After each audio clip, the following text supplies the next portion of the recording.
Good afternoon, Scott Baker. Mikey, how are you?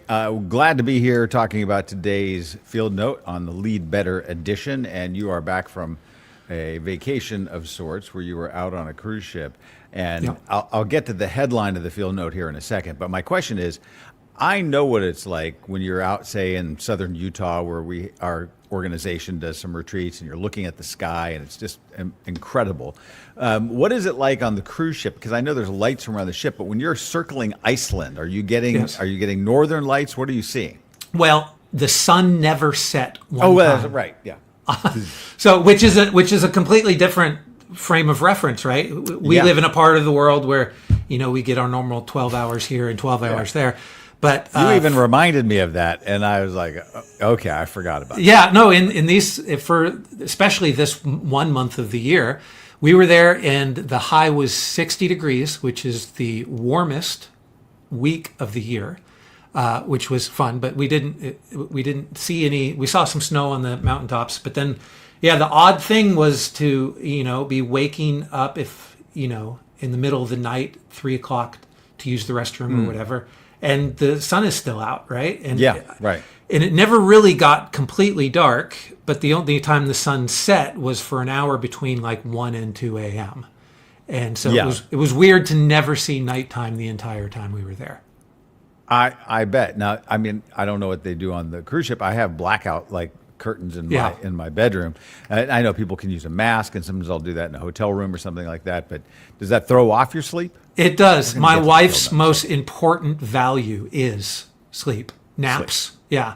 And so anything that disrupts that. So I think if she has determined that anytime we go on the boat, on any Okay. ship moving forward, it will be on an inside cabin. I think Okay. she's kind of sworn off balconies from now on.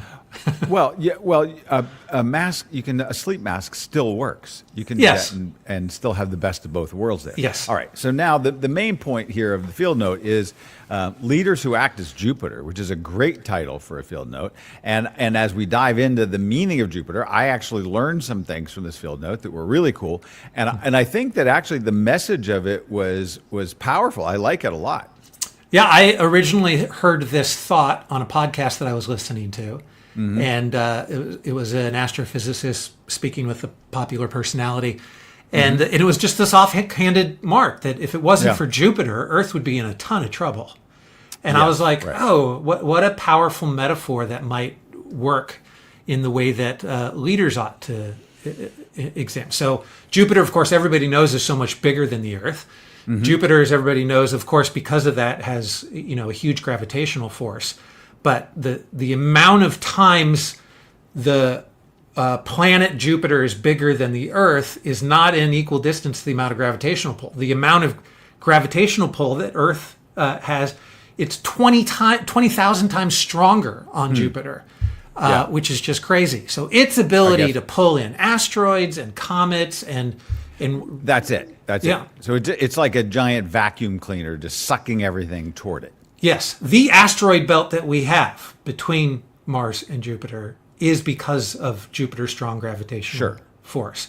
And so if Jupiter is able to pull stuff in and then throw it into this asteroid belt that exists there, then those asteroids aren't continuing further. That space junk isn't a distraction for the Earth. Now, every once in a while, if you want to get technical about it, there might be something that's thrown off into Earth's orbit as a result of Jupiter. Okay.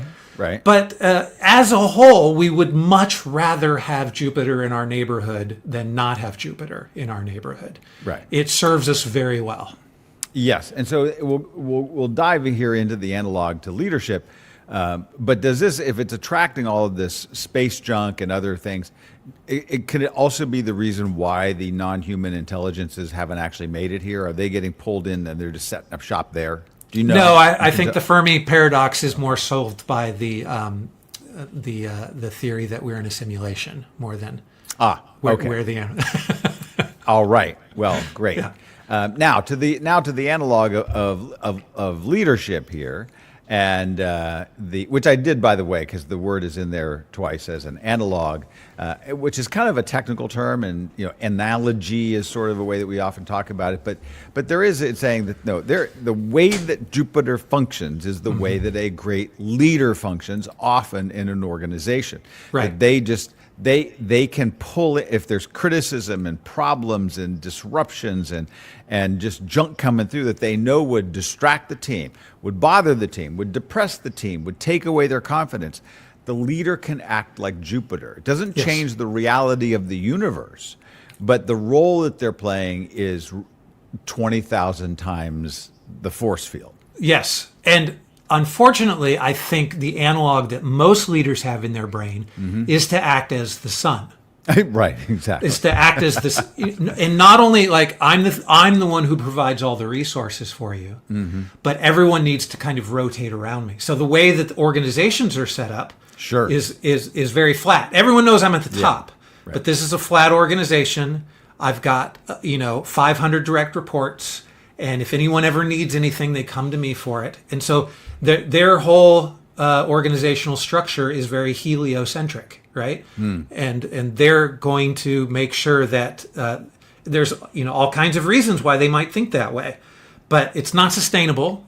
It's not sustainable for a solar system, right? To really act that way in a way that is practical. You need other large objects out there to act as the role of Jupiter, instead of getting all of your stuff just from the sun. So you had so a different analog is that some leaders like to be like a comet, right? Okay, right. They like to be a thing that just kind of passes through every once in a while. I'm not necessarily going to, I want to be the center of attention when I'm in your purview. And I want to head from here in a way that, people are going to be talking about me as I kind of blaze through. But don't count on me to actually be part of decision-making in kind of practical way.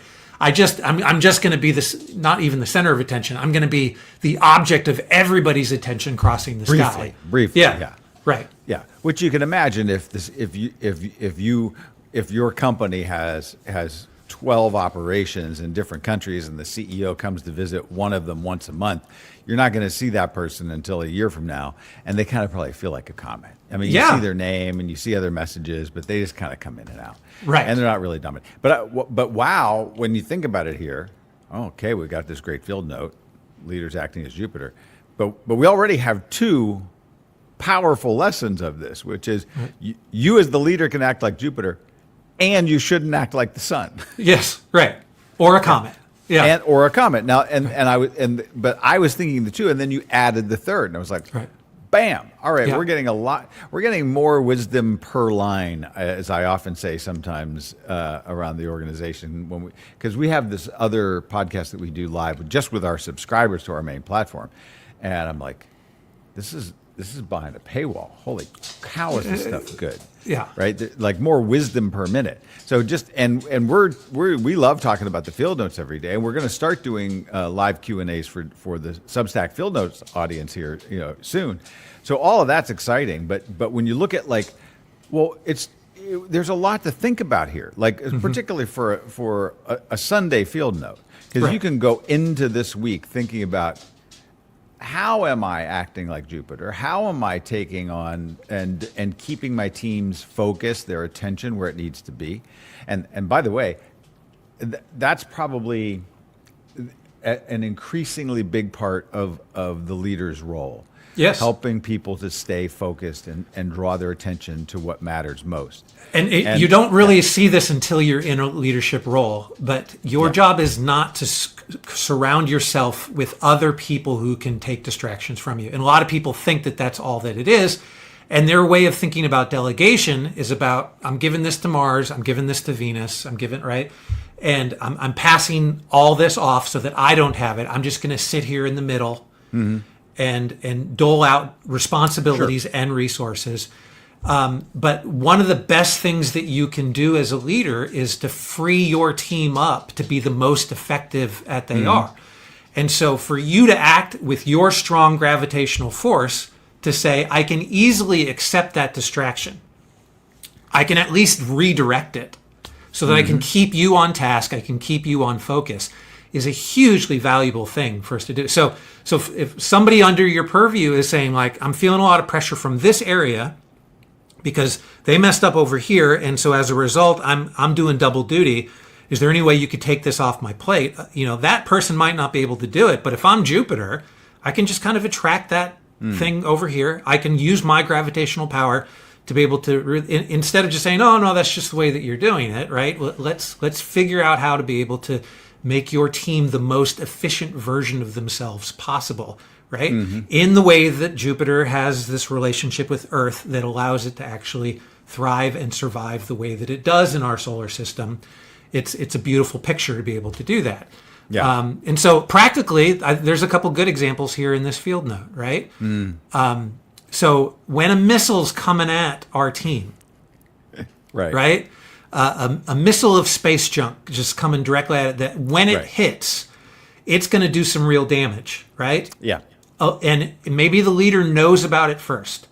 A leader can allow that asteroid to keep hurtling towards your team member and hit with the full impact of it, or we could delay it, right? We have the ability to be like, I'm going to be the one who delivers that. Now, hopefully you as a leader are more expert in the way that feedback is delivered. So if you know how to deliver feedback in a way that people are open and receptive to it, not that we're hiding it, but the timing of when to give it, yeah. I think how to give it. Yeah, that's a really critical part of this field note is just because you know something doesn't mean you have to immediately gather the team and tell them.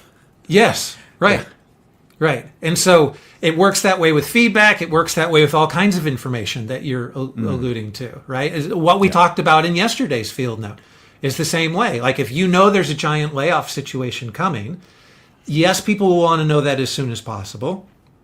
Maybe you're not allowed to say anything right away, yes, right? But you being able to temper that in such a way that allows people to be effective, not delaying it because you're waiting for the media to be able to get a hold of it first, but delaying it because you want to be able to communicate those things in the most effective way possible, then it's an important thing for you to act like Jupiter in that situation.